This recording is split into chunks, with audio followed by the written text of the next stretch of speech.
大语文千万字，逐工要和大家做伙来捌一字。今仔日要甲大家小解这一字，咱同齐来看到，这就是托，拜托的托，塔托托第四条。古早大语字典解说托有瓦靠意思，咱讲托中。托中若是有瓦靠，嘛有依赖委托的意思。另外，这个托嘛有提示的意思，咱讲提托。托嘛有请求的意思，像咱讲拜托。若是拜托搁拜托，就称做扬三托四。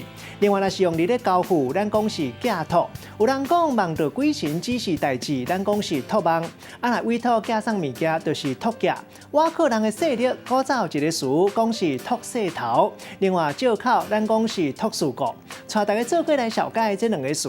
头一个读做寄托，意思就是甲理想、希望、感情交予某一个人，或者是某一项代志，卖当讲是交中。